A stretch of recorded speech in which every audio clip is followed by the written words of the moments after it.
luar angkasa sana, ada begitu banyak batuan yang melayang bebas mengitari matahari. Batu-batuan ini merupakan sisa-sisa cakram akresi yang terbentuk ketika matahari baru lahir miliaran tahun lalu. Beberapa cakram akresi membentuk planet, dan sisanya tidak. Sisa-sisa ini dikenal dengan asteroid. Asteroid banyak ditemukan di sabuk asteroid, yaitu wilayah yang berada di antara orbit Mars dan Jupiter. Tapi tak hanya di sana, asteroid-asteroid ini juga ada di lokasi lain di tata surya. Dan bahkan ada yang di dekat bumi atau jalur orbitnya berpotongan dengan orbit bumi. Karena jumlah asteroid begitu banyak, terkadang antara asteroid satu dengan asteroid lain dapat bertabrakan. Nah, tabrakan antara asteroid itu bisa menyebabkan mereka berhamburan menjadi potongan-potongan kecil. Potongan-potongan kecil itu bukan lagi disebut sebagai asteroid, tetapi disebut meteoroid. Jika meteoroid tersebut berjarak cukup dekat dengan bumi, maka mereka akan tertarik oleh gravitasi bumi. Meteoroid tersebut melaju dengan kecepatan yang sangat tinggi, sehingga apabila memasuki atmosfer bumi, maka meteoroid tersebut akan terbakar karena adanya gesekan dengan partikel udara yang ada di atmosfer.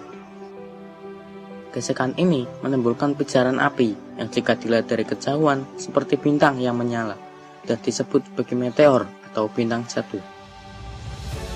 Meteoroid kecil kemungkinan akan habis terbakar oleh atmosfer bumi, sedangkan meteoroid yang ukurannya cukup besar tidak habis terbakar. Meteor yang berhasil mencapai permukaan bumi ini disebut sebagai meteorit. Lalu, gimana jika yang memasuki bumi bukan meteoroid, melainkan asteroid yang ukurannya jauh lebih besar? Apa dampaknya bagi bumi?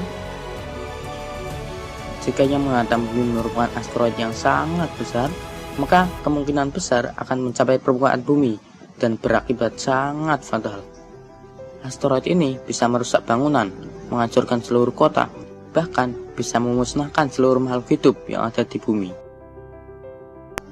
Contohnya, 65 juta tahun lalu, bumi kita dihantam oleh asteroid yang berdiameter 10 km dan berbobot 1 triliun ton.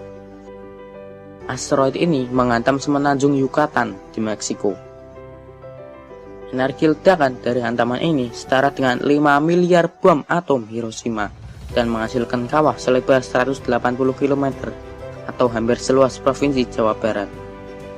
Hantaman ini menyebabkan gelombang raksasa di Laut Karibia dan menghamburkan 100 triliun ton debu ke atmosfer. Debu-debu ini menutupi seluruh atmosfer bumi dan menghalangi masuknya cahaya matahari ke permukaan bumi. Hal ini mengakibatkan bumi dilanda musim dingin yang sangat panjang, hingga berpuluh-puluh tahun. Peristiwa inilah yang mengakibatkan punahnya dinosaurus bersamaan dengan 75% kehidupan di bumi.